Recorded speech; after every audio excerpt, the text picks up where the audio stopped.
friends, and welcome to my channel, The Thrifty Hen. I just wanted to give kind of a intro video to tell a little about myself and what you can expect from my channel. So I guess I'll just start off with my name is Cynthia, and my husband is Bradley, and I have two kids, an 8-year-old daughter and a almost 6-year-old son. And I have decided to go on this adventure of picking, thrifting, just kind of trying to find treasure in someone else's junk, things that people have decided were not worthy of their time and of their home, or even going through like antique shops and flea markets, garage sales, estate sales, those kinds of things, and finding things for a decent price that I can turn around and flip for a profit on eBay. So mostly why I decided to try this is because a video came across my Facebook one day for the crazy lamp lady, and I will put her link in the description below so that you can go check her out. She is worth watching. So if you're into antiques and whatnot, she's just a lot of fun to watch. She's super knowledgeable, I mean really knows her stuff, and has lots of experience with eBay, has her own eBay store, and it's super successful. And I just thought, you know, I have liked bargaining and going to garage sales and thrifting and finding goodies for as long as I can remember. So why not turn a hobby of mine into something that could make an income? And so with both of my kids in school now, it just felt like a good time to kind of switch gears in my career path, if you will. So for the last few weeks, probably about 4 weeks, I've been shopping and collecting inventory. I've been to the Goodwill multiple times. I've actually been shopping on Facebook Marketplace quite a bit and found lots of good deals on there. I've been to some estate sales, a couple of antique stores, and just from the little bit I've learned from watching the crazy lamp lady and from some things that I just already know, and just, I mean, also just kind of picking things that I personally like and I think have value. I've been picking up some things to sell on eBay. So also within that process, we have had to set up an eBay account, set up a YouTube channel, set up a Facebook page, you know, pick a name for this channel and company. And I actually was called the Silky Chicken to begin with, and then I was at an antique store with my sister, and she found this really cool old vintage fabric feed bag, and it said the Thrifty Hen on it, and it has like eggs, a little nest of eggs and stuff, and I was like, oh my gosh, that makes so much sense. I have to change the name.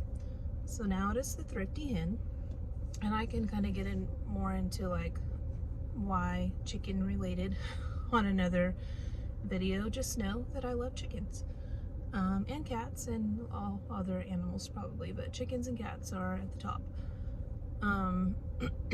So we have been just kind of going through like the motions of getting it all started, and thankfully my husband, he's a CPA, and he knows all the kind of like things to do behind the scenes to make it all legal and to make sure we're like financially taking care of it all correctly, and he has been so helpful. There was no way I could have pulled this off in 1 month without him. So, and I definitely probably would have been doing things the wrong way.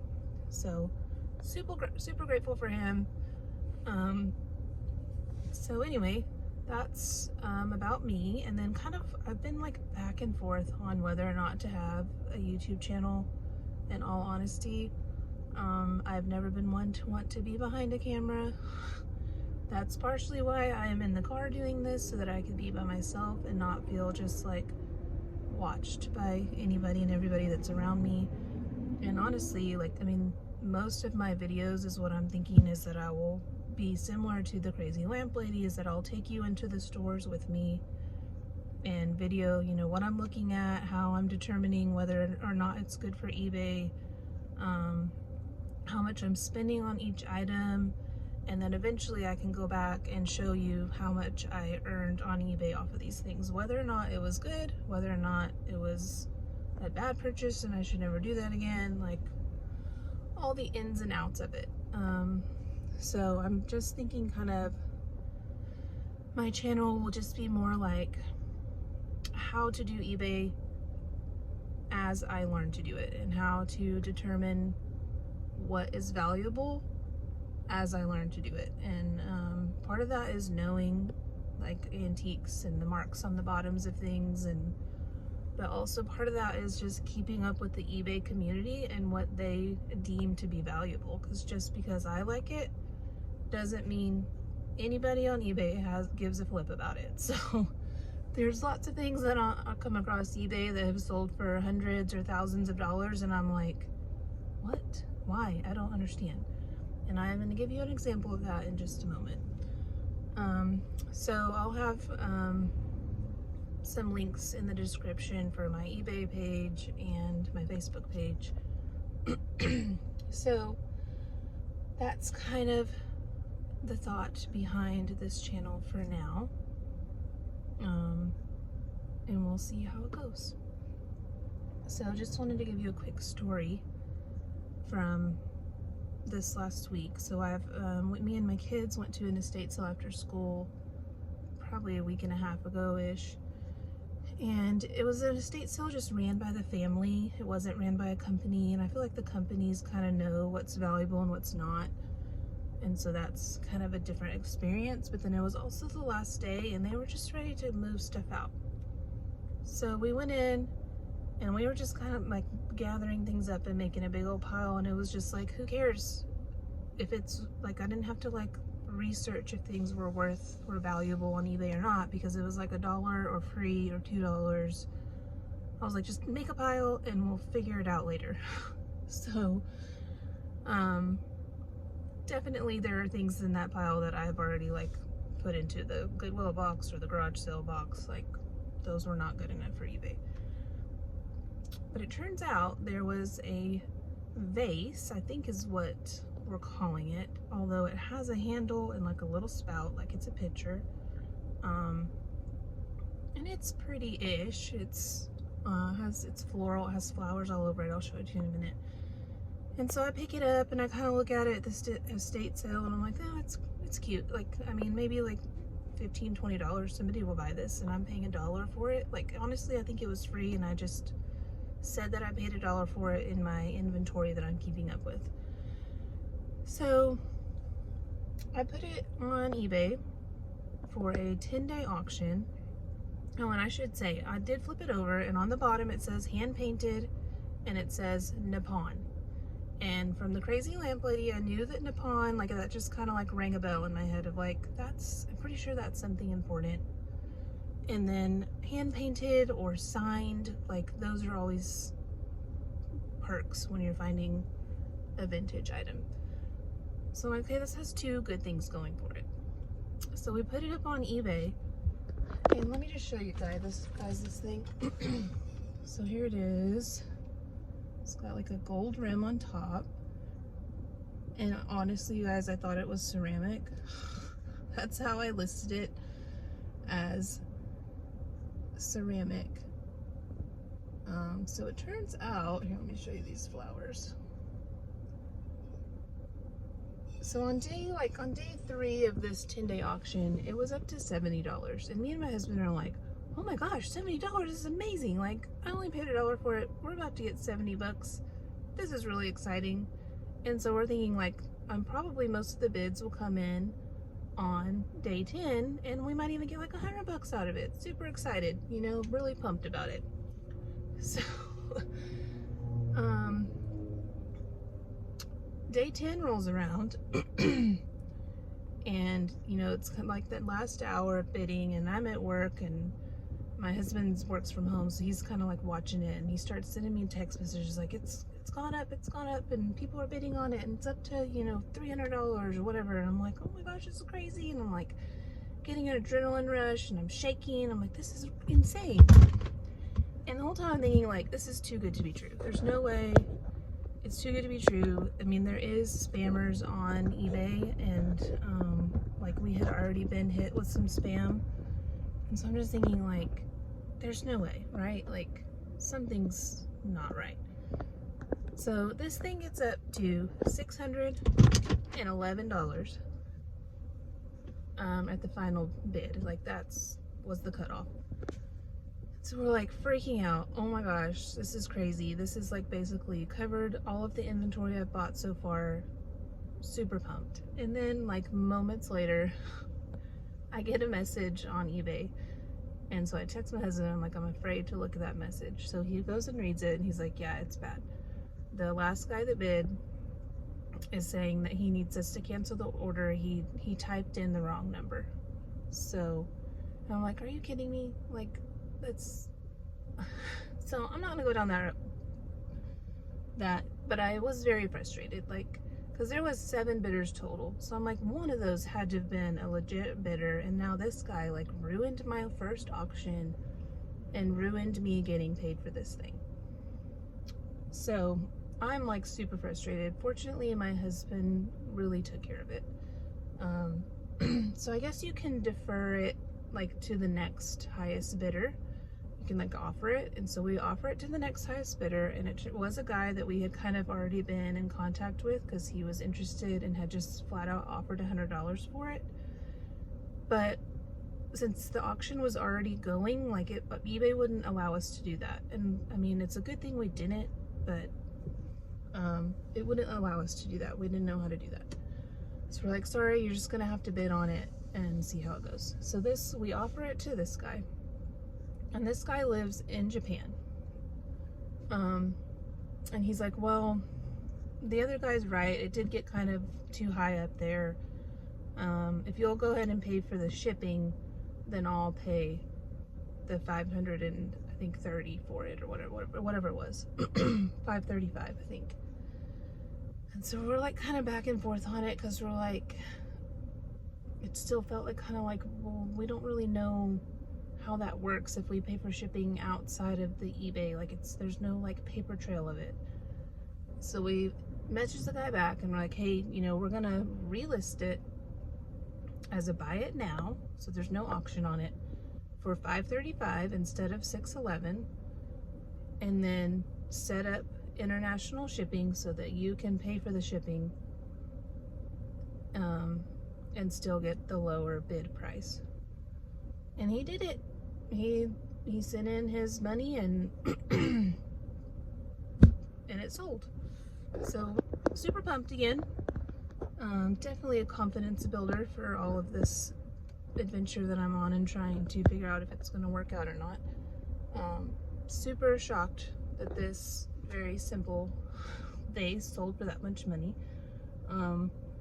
It is on, like, the money's on hold through eBay, and it says we won't get paid until March 11th. So we have 2 days to ship it. So tomorrow we'll like really pack it up good so it doesn't get broken all the way to Japan, and we'll ship it to him. But the money's like on hold in eBay, so like he doesn't have access to it, but neither do we. So I still feel pretty confident that this is legit. We like kind of looked into him, and he has like this big like collection of Japanese antiques. So anyway, very excited. The reason that it costs so much that I learned, because I looked into it over the last few days, when it got up to 70, I was like, I need to know why this is so desirable.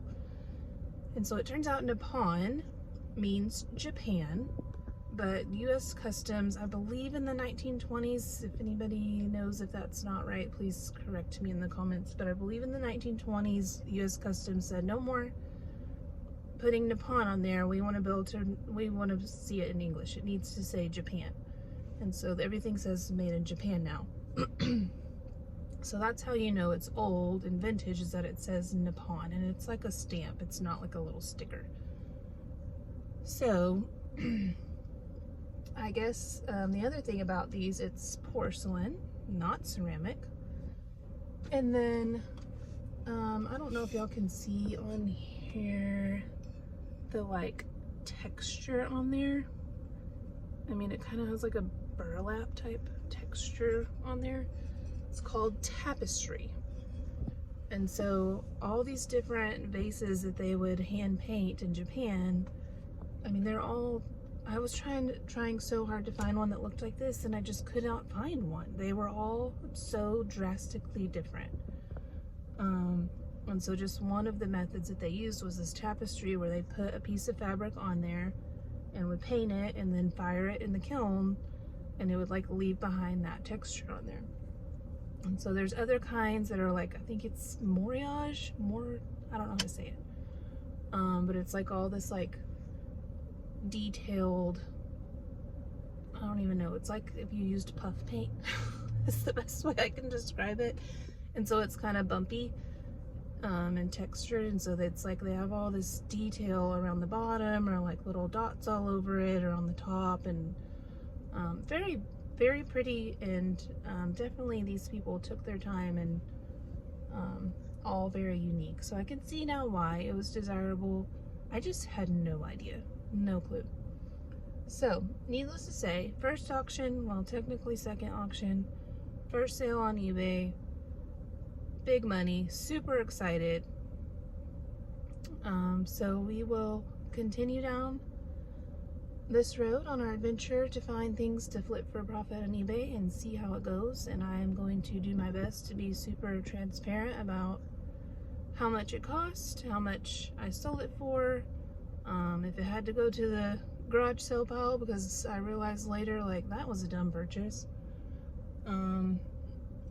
And I have done a few videos, and I've like, I went to Goodwill a few weeks ago and just was like, I'm just gonna do like a trial video and see how it goes, because I was just feeling so nervous about it, because everybody's looking, it's obvious that you're recording with like holding my phone out and recording things, and then I need to be like talking to you guys. So I was just like mortified. So I mean, it is a short video. I do very little talking in the video, but and so I wanted to just be like, we're just not gonna put that one up there, like, you know, it's just a trial run. But honestly, like, I'm gonna go ahead and post it. Just, I feel like maybe the whole goal in this is that anybody else who's considering doing a YouTube channel or doing eBay or doing all of the above, then you can just kind of learn from me, learn from my mistakes, and hopefully it will provide some entertainment along the way. So, I am about to get my kiddos, and so I will get back on as soon as I can. I'm gonna hopefully be able to put a few videos a week, and I mean, the ultimate goal would be like a video a day. So hopefully I will see you guys soon.